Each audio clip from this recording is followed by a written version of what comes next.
اب نئے مضمون کا آغاز ہوتا ہے جس کا عنوان ہے رواں شدن شہزادگاں باز از اتمام بحث او ماجرا بجانب ولایت چین سوئی معشوق و مقصود تا بقدر امکان بمقصود نزدیک تر شوند اگرچہ راہ وصل مسدود است بقدر امکان نزدیک تر شدن محمود است۔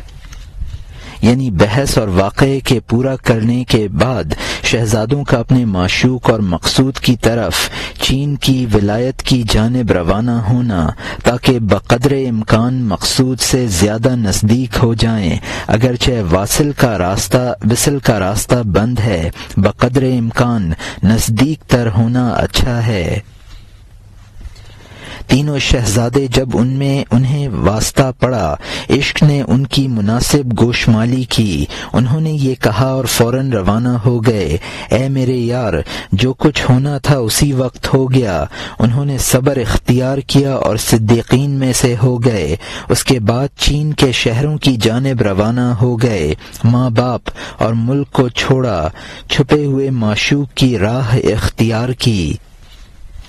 یہاں مترجم نے حاشیے میں لکھا ہے، شہزادے دوسروں کو تو صبر کی تلقین کرتے تھے، لیکن جب خود عشق میں مبتلا ہوئے تو اس عشق نے ان کی کافی گوشمالی کی، یعنی جو کچھ ہونا تھا وہ ہو گیا، اور انہوں نے مزید انتظار نہ کیا اور فوراً چین کو روانہ ہو گئے۔ یا مطلب یہ ہے کہ یہ روانگی ہی سب کچھ تھی اور آئندہ کے واقعات اسی کی فروعات ہیں۔ اب انہوں نے عشق پر جماؤ اختیار کیا اور اس کی عملی تصدیق کر دی۔ اور یہاں حاشیہ ختم ہوتا ہے۔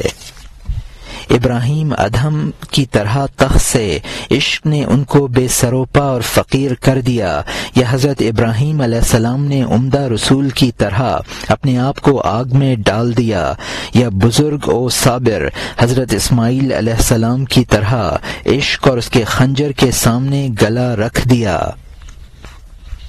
یہاں مترجم نے حاشیے میں لکھا ہے، ابراہیم بن ادہم رحمۃ اللہ علیہ کی طرح سلطنت کو خیر بات کہہ دیا۔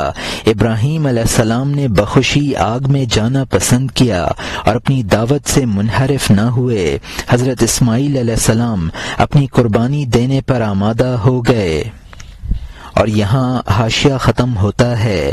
اب نئے مضمون کا آغاز ہوتا ہے جس کا عنوان ہے حکایت امراء القیس کہ بادشاہ عرب بود او بصورت یوسف علیہ السلام وقت خود او زنان عرب زلیخا او وار مردائے او و او شاعر تبا بود او این شعر اوست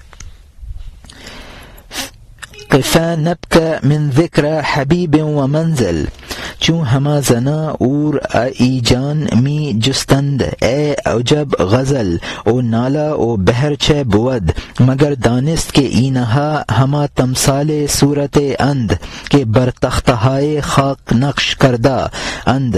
آخر الامر امراء القیس را حالے پیدا شد کہ نیم شب از ملک و فرزنداں گریخت او خود را بدلکے پنہا کرد او از اقلیم با قلیم دیگر برفت بطلب آن کا از اقلیم منزہ است واللہ یختص برحمتہ من یشاء واللہ ذو الفضل العظیم۔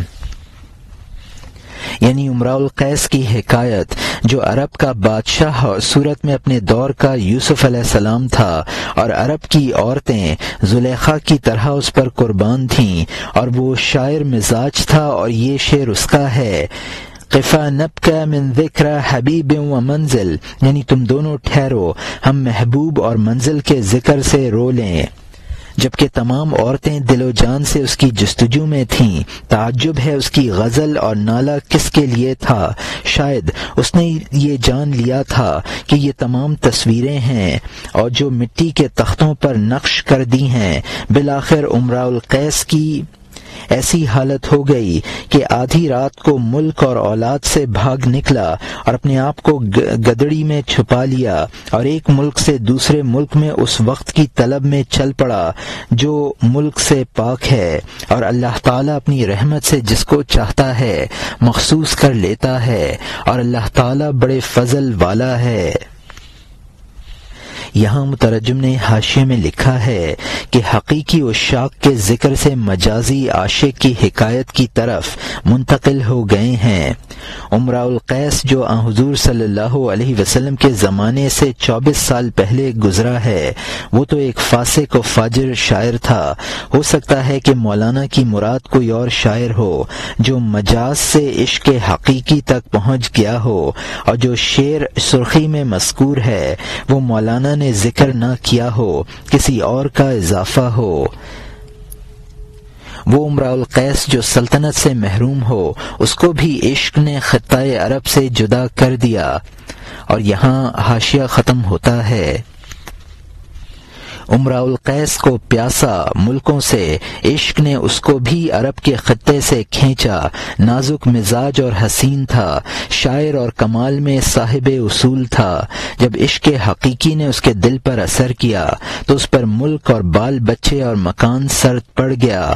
آدھی رات کو گدڑی اوڑھی اور چلا گیا، فوراً سلطنت سے بھاگ گیا، یہاں تک کہ تبوک میں آیا، اینٹیں پاٹتا تھا۔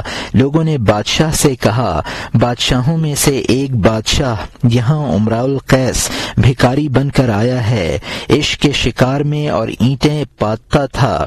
وہ بادشاہ رات میں اٹھا، اس کے سامنے آیا، اس سے کہا، اے خوبصورت بادشاہ، تم یوسف دوراں ہے، تو یوسف دوراں ہے، تیرے لیے 2 ملک مکمل ہیں، شہر اور حسن تیرے تابع ہیں۔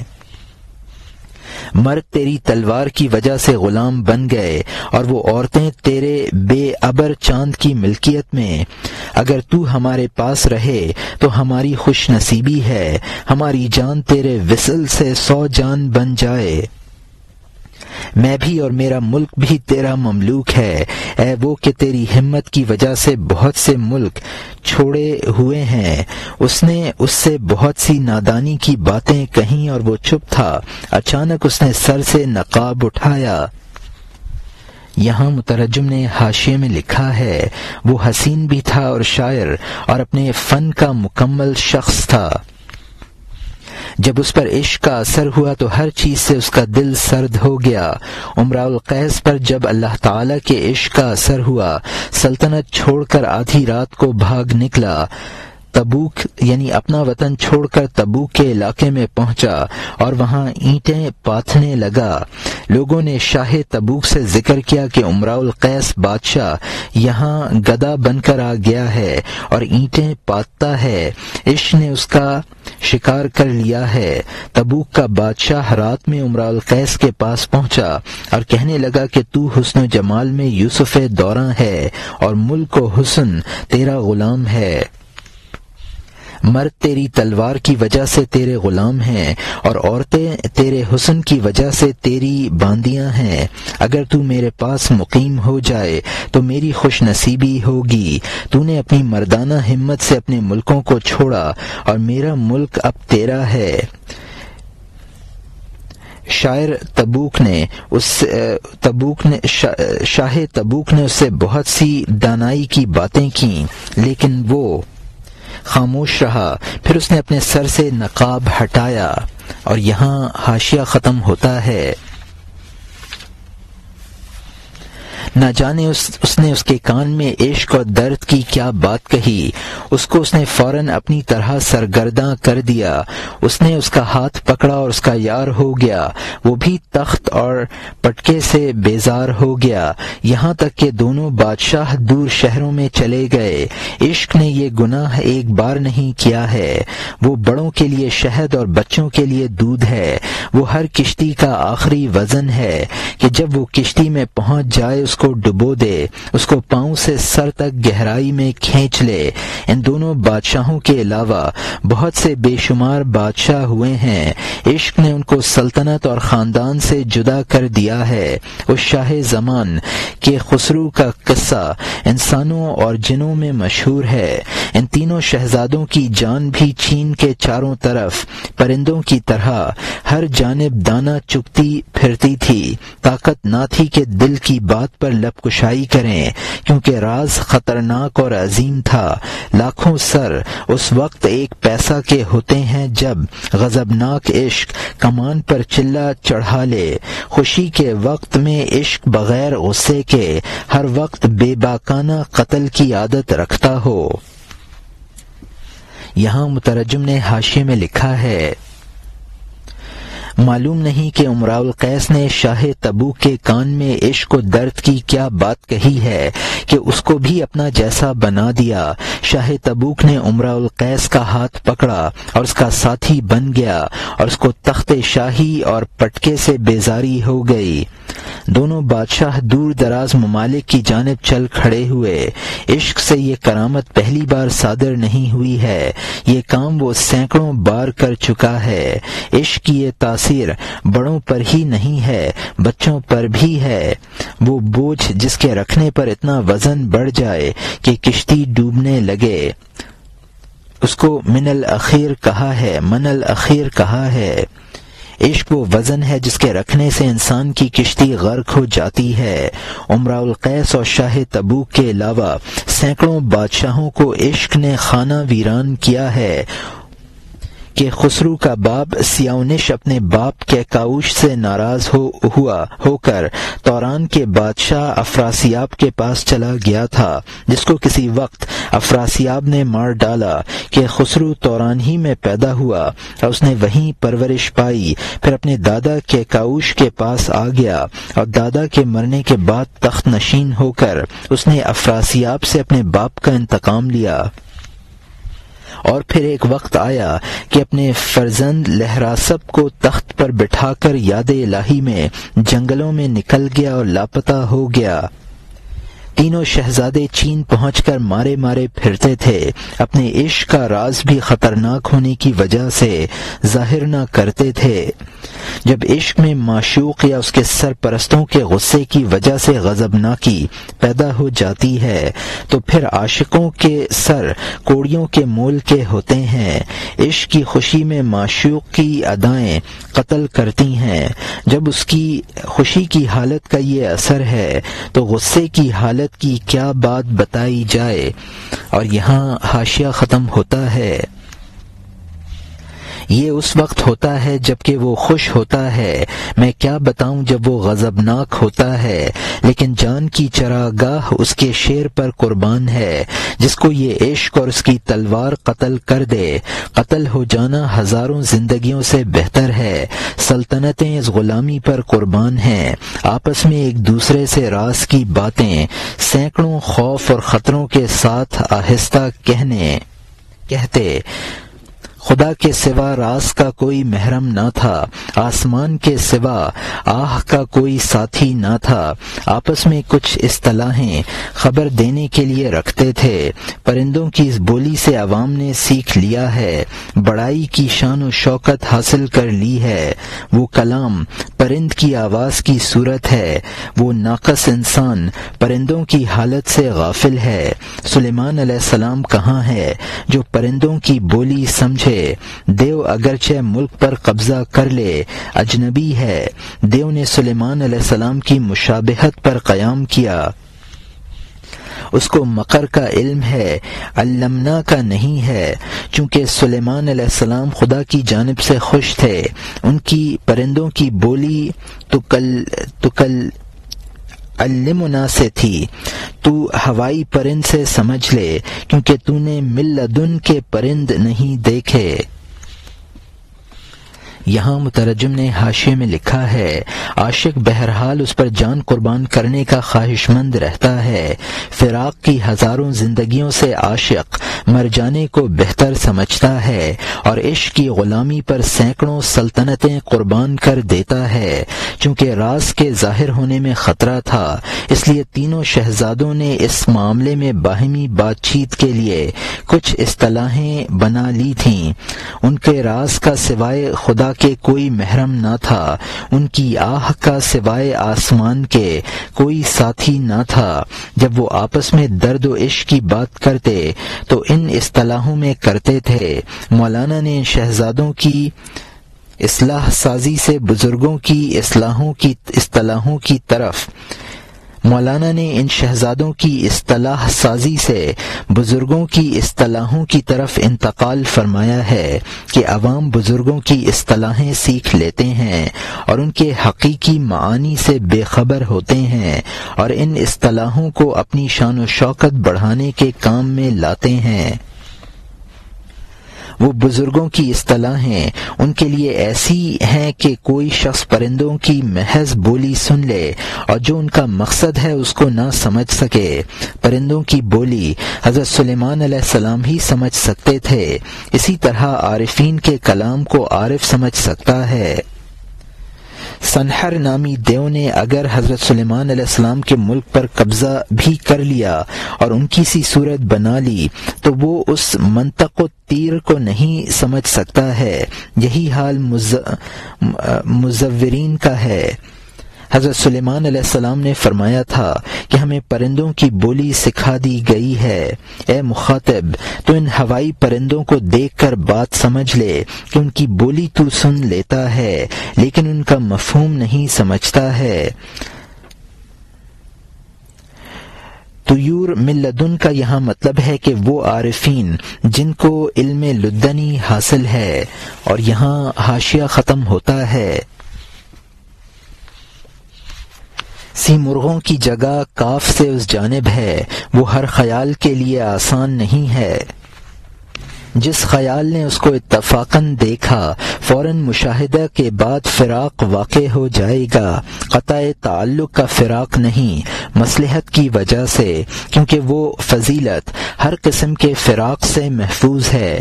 اس جان جیسے جسم کی بقا کے لیے سورج تھوڑی دیر کے لیے ابر میں چھپ جاتا ہے، اس روحانی جسم کی بقا کے لیے سورج تھوڑی دیر کے لیے برف سے جدا ہو جاتا ہے۔ تو ان سے اپنی جان کی صلاح تلاش کر، خبردار ان کے حرفوں کی اصطلاح نہ چرا۔ اس زلیخا نے کالا دانے سے لے کر اگر تک سب چیزوں کا نام یوسف علیہ السلام کر رکھا تھا۔ ان کا نام ناموں میں چھپا ہوا تھا، محرموں کو اس کا راز بتا دیا تھا۔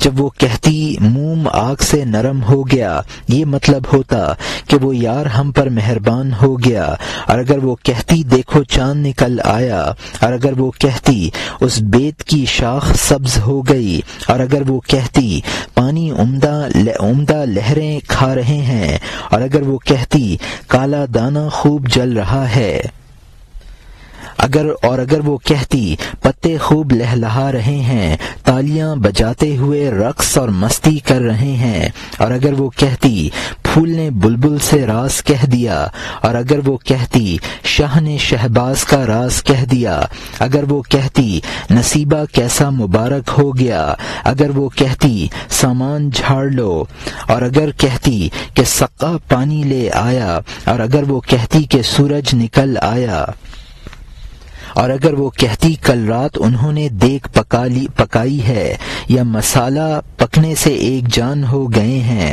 اور اگر وہ کہتی روٹیاں بے نمک ہیں، اور اگر وہ کہتی آسمان الٹا گھومتا ہے، اور اگر وہ کہتی میرے سر میں درد ہو گیا، اور اگر وہ کہتی میرے سر کا درد اچھا ہو گیا، محرم سمجھ جاتے کہ اس نے کیا کہا، کہ مخالف موافق کا ساتھی ہو گیا۔ اگر وہ تعریف کرتی تو ان کا گلے ملنا ہوتا، اور اگر وہ برائی کرتی تو ان کی جدائی ہوتی۔ اگر وہ ہزاروں نام ملا دیتی، اس کا ارادہ اور اس کی خواہش یوسف علیہ السلام ہوتے۔ جب وہ بھوکی ہوتی ان کا نام لیتی، وہ ان کے جام سے سیر اور مست ہوتی، اس کی پیاس ان کے نام سے بجھ جاتی۔ حضرت یوسف علیہ السلام کا نام باطن کا شربت بن جاتا، اور اگر اس کے کوئی درد ہوتا اس بلند نام سے اس کا درد فوراً آرام بن جاتا۔ یہاں مترجم نے حاشیے میں لکھا ہے کہ عارفوں سے مراد ان کی روح ہے جس کا مقام عرش سے بھی بالا ہے۔ ہر خیال کے لیے آسان نہیں ہے کہ اس کے مقام اور استفاضے کو دیکھ سکے۔ جو عارفین اس مقام اور استفاضے کا مشاہدہ کرتے ہیں وہ ہمہ وقت نہیں کرتے بلکہ کچھ احوال میں مشاہدہ کرتے ہیں، پھر ان کو فراق حاصل ہو جاتا ہے۔ ان کی یہ جدائی قطع تعلق کی وجہ سے نہیں ہے، بلکہ جسم سے تعلق کی مصلحت کی بنیاد پر ہے، اس لیے کہ اس استفاضے کے لیے جسم کا بقا بھی ضروری ہے، لہذا وہ مشاہدہ منقطع کر دیا جاتا ہے اور تجلیات کا سورج ابر میں غائب ہو جاتا ہے۔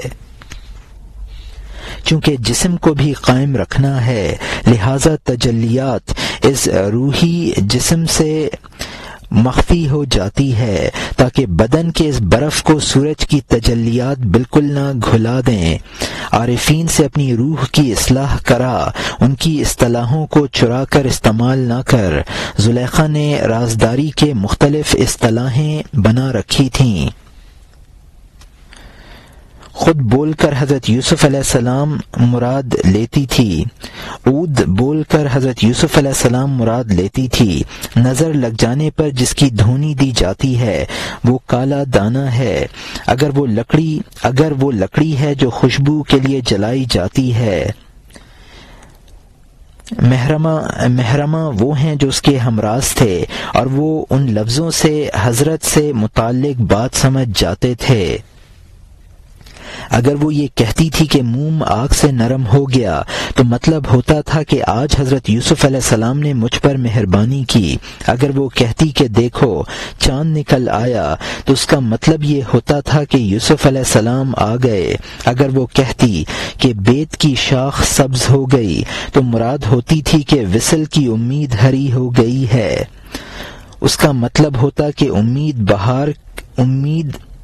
امیدوں کا دریا موجزن ہے۔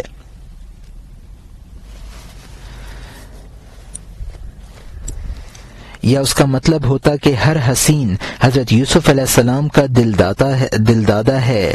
گل کہتی تو مطلب ہوتا کہ آج تنہائی میں باتیں ہوئیں۔ شہ کہتی تو مطلب ہوتا کہ آج حضرت یوسف علیہ السلام نے میرے حال کا ذکر کیا ہے۔ بخت کہتی تو مطلب ہوتا کہ آج دیدار میسر آیا۔ رخت کہتی تو مطلب یہ ہوتا کہ میرے پاس محرم راز کے علاوہ کوئی نہیں ہے۔ سقا کہتی تو مطلب یہ ہوتا کہ وصل کے پانی سے سیرابی کا وقت آ گیا ہے۔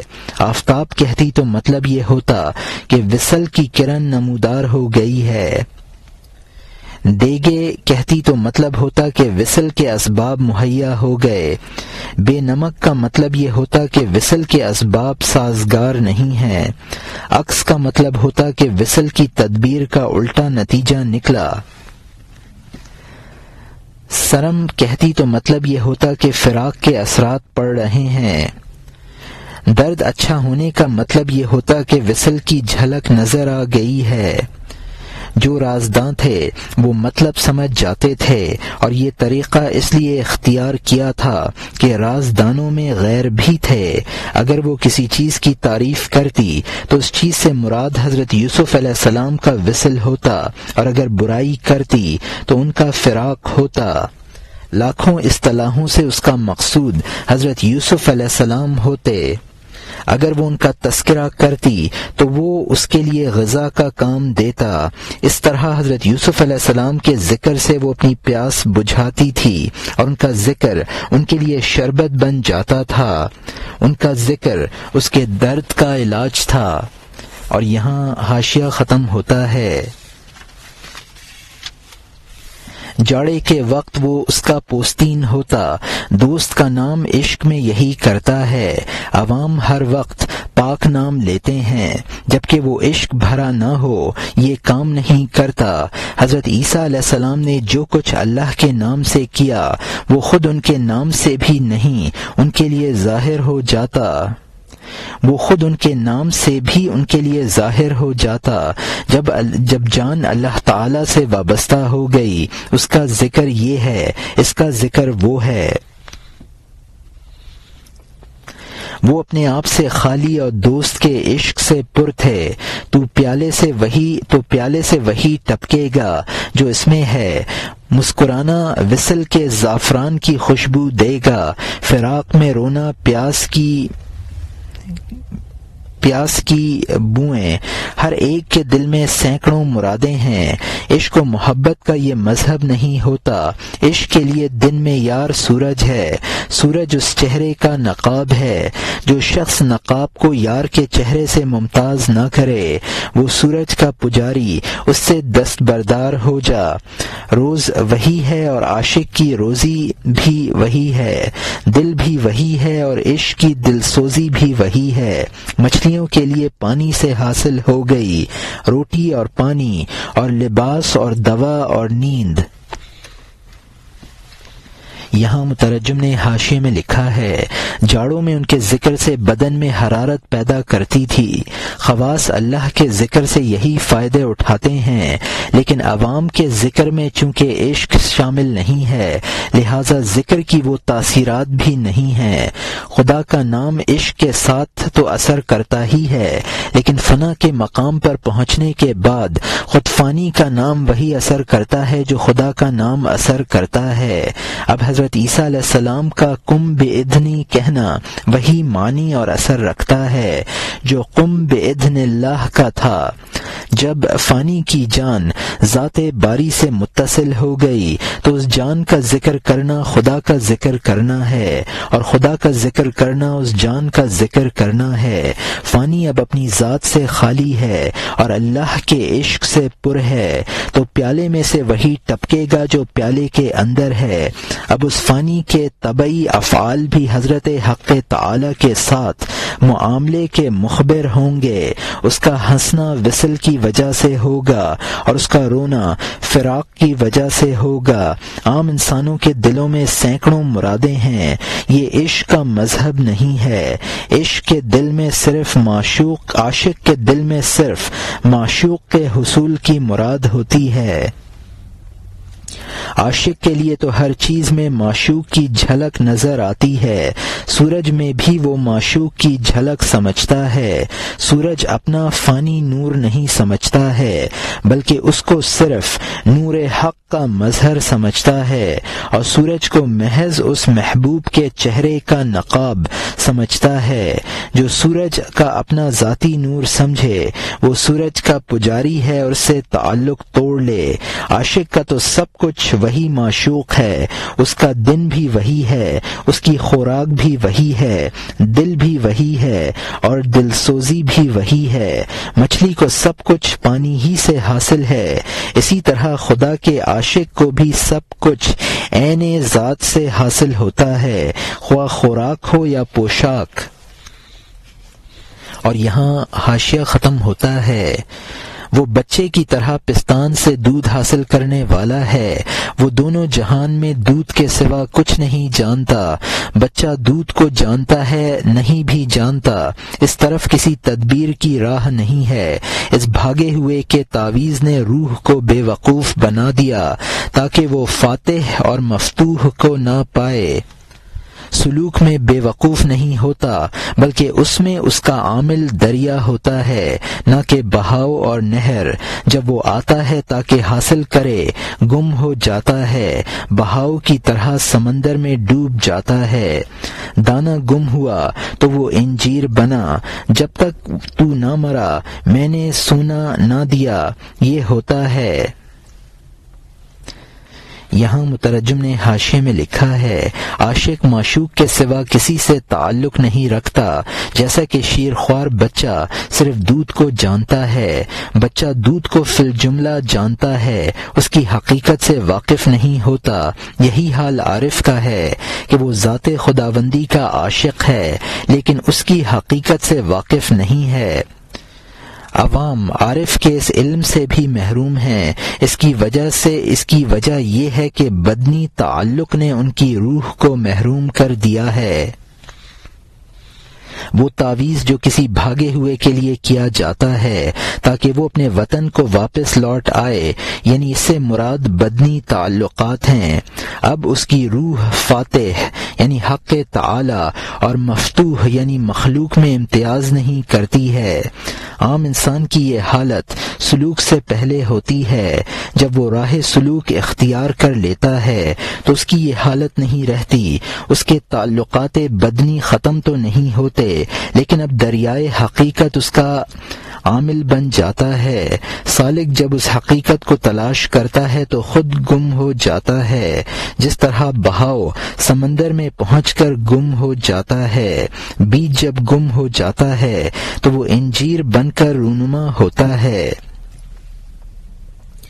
صدر جہاں کے مقولے تامردی کا یہی مطلب تھا۔ بڑے بھائی نے یہ کہا کہ یا تو میرے قدم مجھے مقصود تک پہنچا دیں گے، ورنہ دل کی طرح سروں میں قربان کر دوں گا۔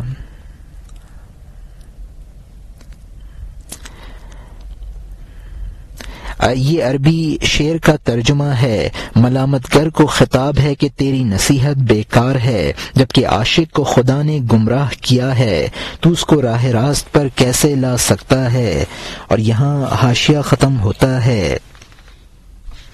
اب نئے مضمون کا آغاز ہوتا ہے، جس کا عنوان ہے بعد از مکس او متواری شدن در بلاد چین در شہر تختگاہ او دراز شدن صبر او بے صبر شدن برادر بزرگ ترکا من رفتم تا خرد رابر شاہ چین عرضہ کنم او نصیحت برادران او را سود ناداشتن اما قدمی ینیلنی مقصودی او القی راسی کفوادی ثم یا پائی رساندم بمقصود میرا یا سر بنہم ہمچوں دل از دست آنچا یا عادل العاشقین دا فئت ادلح اللہ کیف ترشدها، یعنی ٹھہرنے اور چین کے شہر دارالخلافہ میں چھپے رہنے اور صبر کے دراز ہو جانے کے بعد اور سب سے بڑے بھائی کا بے صبر ہو جانا کہ میں جاتا ہوں تاکہ اپنے آپ کو شاہ چین کے سامنے پیش کر دوں اور بھائیوں کی نصیحت کا اس کو فائدہ نہ دینا۔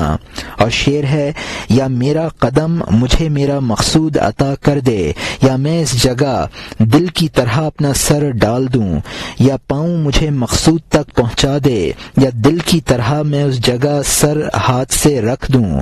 اے عاشقوں کو ملامت کرنے والے، اس جماعت کو چھوڑ جس کو خدا نے گمراہ کیا ہے، تو اس کو کیسے ہدایت دے گا؟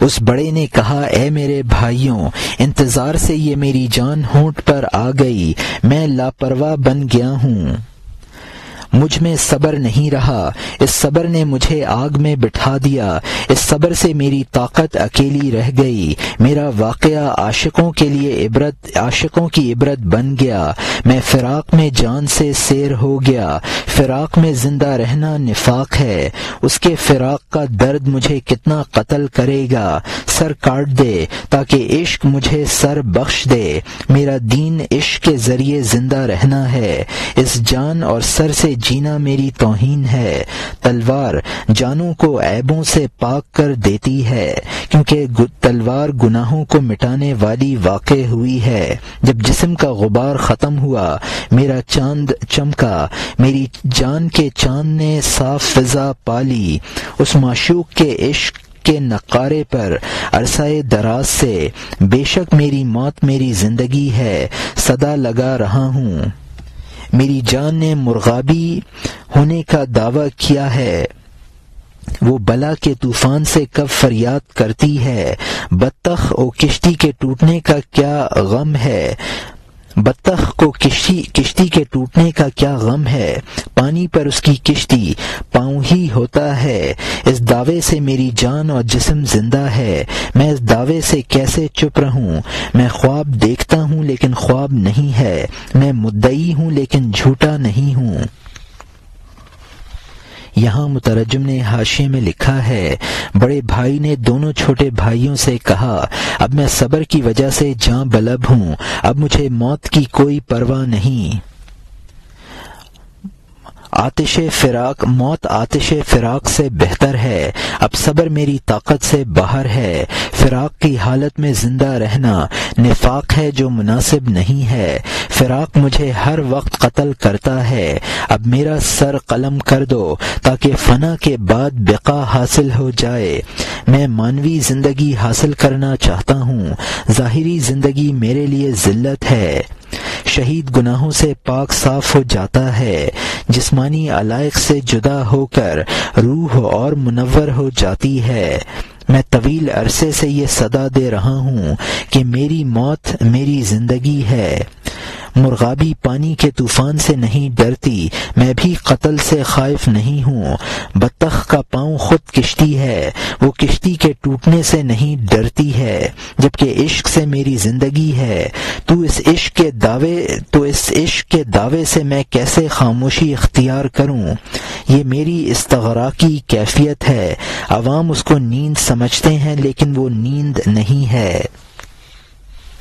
اور یہاں حاشیہ ختم ہوتا ہے۔ اگر تو 100 بار میری گردن کاٹے، میں شمع کی طرح ہوں، میں روشنی بڑھاؤں گا، اگر کھلیان کو آگے اور پیچھے سے آگ پکڑ لے، رات کے مسافروں کے لیے اس چاند کا کھلیان کافی ہے۔ حضرت یوسف علیہ السلام کو پوشیدہ اور مخفی کر دیا تھا، بھائیوں کے ہیلے نے حضرت یعقوب علیہ السلام نبی سے، انہوں نے اس کو ایک ہیلا سازی سے پوشیدہ کر دیا تھا، بالآخر لباس نے چغل خوری کی، ان دونوں نے اس کو قصہ میں نصیحت کی کہ اپنے آپ کو خطروں سے بے خبر نہ بنا، ہاں ہمارے زخموں پر نمک نہ چھڑک، جلدی اور شک سے یہ زہر نہ کھا، کسی باخبر شیخ کی تدبیر کے بغیر، جب تیرے پاس بینا دل نہیں ہے کیوں چلتا ہے، اس پرند پر افسوس ہے جو بغیر پر نکلے، بلندی پر پرواز کرے اور خطرے میں پڑ جائے۔ آدمی کے لیے عقل بالوں پر ہوتی ہے، اگر عقل نہ رکھے تو رہبر کی عقل، یا کامیاب کا جویاں بن، یا صاحب نظر کا جستجو کرنے والا بن، بغیر کنجی کے اس دروازے کو کھٹکھٹانا خواہش نفسانی سے ہوگا، نہ کہ درست طریقے پر، ایک جہاں کو خواہش نفسانی کی وجہ سے جال میں دیکھ لے اور دوا کے ہم رنگ زخموں کی وجہ سے۔ یہاں مترجم نے حاشیے میں لکھا ہے، عشق میں سر کا کٹنا ایسا ہی ہے جیسے شمع کا گل جھاڑا، جس سے اس کی روشنی اور بڑھ جاتی ہے۔ آتش عشق اگر جسم کے خرمن کو فنا کر دے تو کوئی پرواہ نہیں، خرمن جسم کے بغیر خرمن محبوب اس کے لیے کافی ہے۔ عشق لامحالہ کامیابی کا سبب بنتا ہے، حضرت یعقوب علیہ السلام کے عشق نے ان کو کامیاب کر دیا، بھائیوں نے اگرچہ ان کا جسم ان سے مخفی کر دیا تھا، لیکن حضرت یوسف علیہ السلام کی قمیص نے غمازی کر دی اور حضرت یعقوب علیہ السلام سمجھ گئے کہ وہ زندہ ہیں۔ اسی طرح اگرچہ میری محبوبہ پوشیدہ ہے لیکن کامیابی ضرور ہوگی۔ دونوں بھائیوں نے بڑے بھائی سے کہا کہ اپنے آپ کو خطروں سے بے خبر نہ بنا، ایک تو ہم بھی عشق میں مبتلا ہیں، اب تیری جدائی مزید ہوگی، یہ خطرناک بات ہے، جلدی اور اس خیال سے کہ شاید خطرناک نہ ہو، یہ خطرہ مول نہ لے۔ خطرناک راستہ تجربے کار کی تدبیر سے طے کیا جا سکتا ہے، جس پرند کے پر نہ اگے ہوں، اگر وہ بلند پروازی اختیار کرے گا خطرے میں پڑ جائے گا۔ انسان کے بالوں پر انسان کی عقل ہے، اگر اس کی عقل کامل نہ ہو تو کسی رہبر کی عقل کو رہنما بنا لے، یا انسان خود مکمل ہو ورنہ کسی مکمل کی تلاش کرے، خود صاحب نظر ہو درد ورنہ کسی صاحب نظر کو تلاش کر لے۔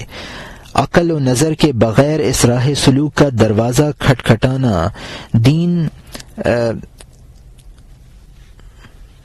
نہ ہوگا بلکہ نفسانی خواہش ہوگی، خواہش نفس اور دوا کے ہم رنگ زخموں کی وجہ سے ایک عالم جال میں پھنسا ہوا ہے۔ اور یہاں حاشیہ ختم ہوتا ہے۔ سانپ موت کی طرح سینے پر کھڑا ہے، شکار کے لیے منہ میں پتا لیے ہوئے، وہ گھاسوں میں گھاس کی طرح کھڑا ہے۔ پرند سمجھتا ہے کہ وہ گھاس کی شاخ ہے، جب وہ کھانے کے لیے پتے پر بیٹھتا ہے موت کے سانپ کے منہ میں گر جاتا ہے۔ مگر مچھ نے اپنا منہ کھولا ہے، اس کے دانتوں کے چاروں طرف لمبے لمبے کیڑے ہیں، بغیر خوراک کی وجہ سے جو اس کے دانتوں میں رہ گئی ہے، بقیہ خوراک کی وجہ سے جو اس کے دانتوں میں رہ گئی ہے، کیڑے پیدا ہو گئے اور اس نے دانتوں پر بٹھا لیے۔ پرند کیڑوں اور روزی کو دیکھتے ہیں، اس تابوت کو چراگاہ سمجھتے ہیں۔ جب پرندوں سے منہ بھر گیا اس نے اچانک ان کو اندر کھینچ لیا اور منہ بند کر لیا۔ یہ دنیا جو چبینے اور روٹی سے پر ہے اس مگر مچھ کے کھلے ہوئے منہ کی طرح سمجھ۔ اے روزی تراشنے والے، کیڑوں اور لقمہ کے لیے زمانے کے مگر مچھ کے مکر سے مطمئن نہ ہو۔ لومڑی مٹی کے نیچے پھیل کر پڑ جاتی ہے، اس کی مٹی پر مکر بھرے دانے ہوتے ہیں تاکہ غافل کوا اس کی جانب آئے، وہ مکار مکر سے اس کا پاؤں پکڑ لے۔ جب حیوان میں لاکھوں مکر ہیں، انسان کا مکر کیسا ہوگا جبکہ وہ سردار ہے۔ زین العابدین کی طرح ہاتھ میں قرآن ہے، آستین میں زہر میں بجھا ہوا خنجر ہے۔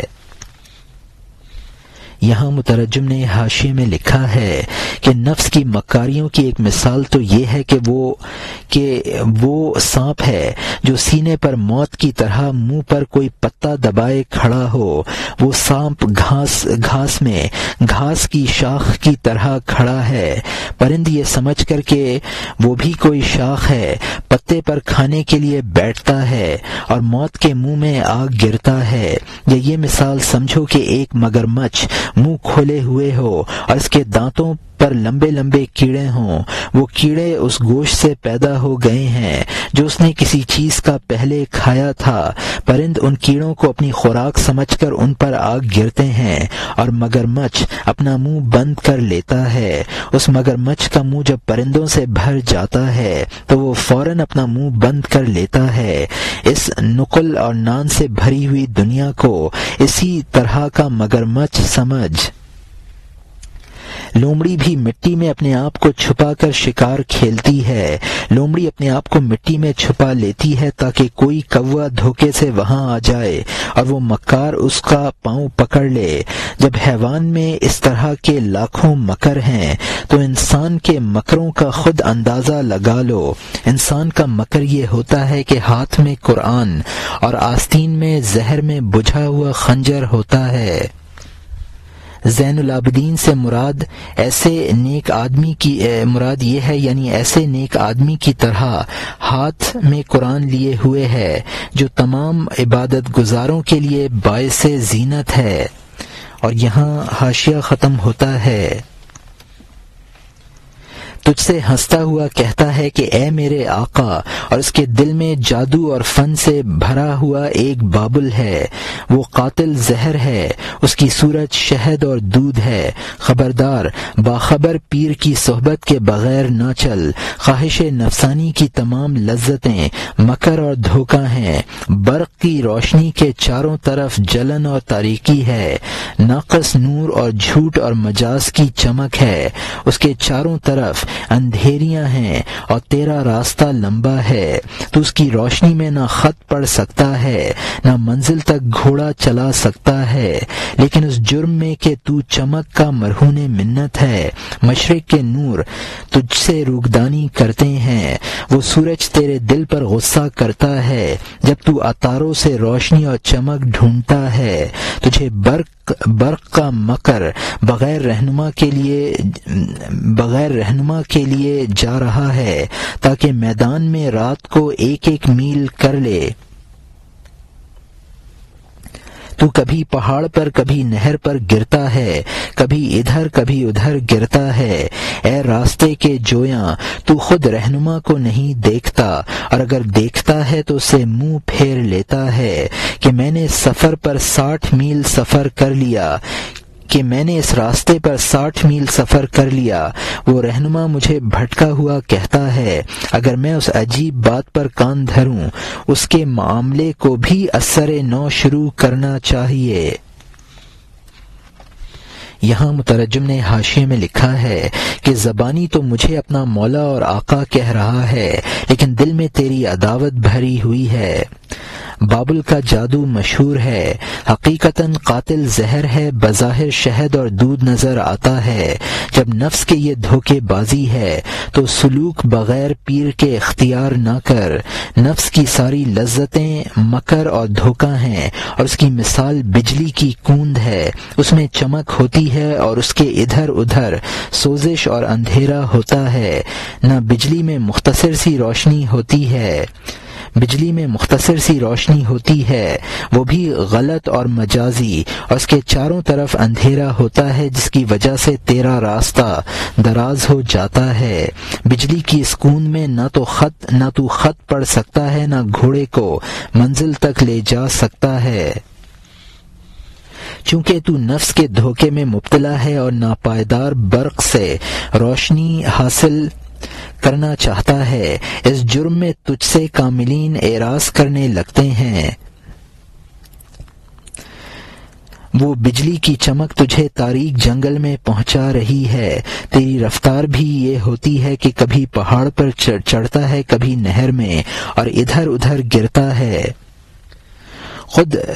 تو خود رہبر کامل کو نہیں دیکھتا ہے، اور اگر وہ کامل از راہ کرم تجھ پر نظر کر کے تجھے نصیحت کرتا ہے تو تو اسے روگدانی کرتا ہے اور یہ سوچتا ہے کہ میں نے کافی سفر کر لیا، لیکن یہ کامل مجھے راہ سے بھٹکا ہوا سمجھتا ہے۔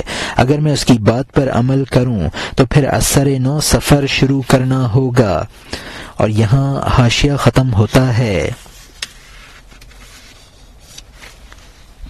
میں نے اس راستے میں اپنی عمر گروی کر دی، اے صاحب جا جو بھی ہو سو ہو۔ تو نے راستے پر گردش کی، لیکن برق جیسے گمان میں، اس کا 10واں حصہ سورج جیسی وحی کے اتباع میں۔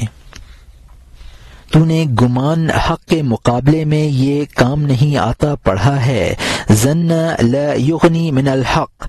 تو ایسی ہی بجلی کی وجہ سے سورج سے رہ گیا ہے۔ خبردار اے سرگشتہ، ہماری کشتی میں آ جا، یا تو اس کشتی کو اس کشتی سے باندھ لے۔ وہ کہتا ہے میں دھوم دھام کیسے چھوڑ دوں، میں تیرے طفیل میں اندھیروں کی طرح کیسے چلوں۔ اندھا رہبر کے ساتھ یقیناً تنہا سے اچھا ہے، کیونکہ اس سے ایک ذلت ہے اور اس سے 100 ذلتیں ہیں۔ تو مچھر سے اژدہوں کی طرح بھاگتا ہے، تو نمی سے دریاؤں میں بھاگتا ہے، تو باپ کی سختیوں سے بھاگتا ہے، شور و شر والے اغلام بازوں کے درمیان۔ تو حضرت یوسف علیہ السلام کی طرح اس گاؤں سے بھاگتا ہے، حتیٰ کہ نرتع نلعب، یعنی کہ ہم چریں اور کھیلیں کی وجہ سے کنویں میں گرتا ہے۔ تو اس تفریح کی وجہ سے ان کی طرح کنویں میں گر پڑے گا، لیکن تیرے لیے دوست کی وہ مہربانی کہاں ہے؟ اگر وہ باپ کی اجازت سے نہ ہوتا تو قیامت تک کنویں سے سر نہ نکالتے۔ ان باپ نے ان کے دل کی خاطر اجازت دے دی، فرما دیا جب تیری یہ خواہش ہے خدا بہتر کرے۔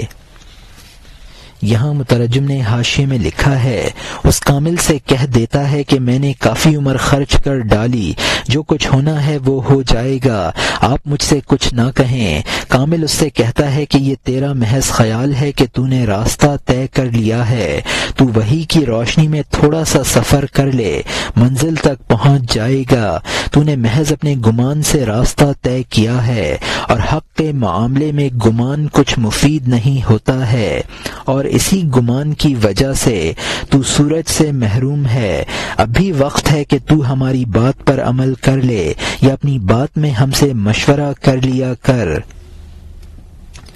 وہ اس کامل سے کہتا ہے کہ اب میں خود مستقل پیر ہوں، میں اندھا دھند کسی کا طفیلی بننا نہیں چاہتا۔ مولانا رحمۃ اللہ علیہ فرماتے ہیں، اندھا بن کر کسی کے ساتھ سفر کرنا تنہا سفر کرنے سے بہرحال بہتر ہے۔ رہبر کے ساتھ اندھا دھند چلنے میں تو صرف اتباع کی ذلت ہے، اور تنہا چلنے میں دنیا و آخرت کی سینکڑوں ذلتیں ہیں۔ اس ایک ذلت سے بچ کر تنہا چلنا ایسا ہی ہے جیسے کہ کوئی مچھر سے ڈر کر اژدہے کے منہ میں یا نمی سے بھاگ کر دریاؤں میں پناہ لے۔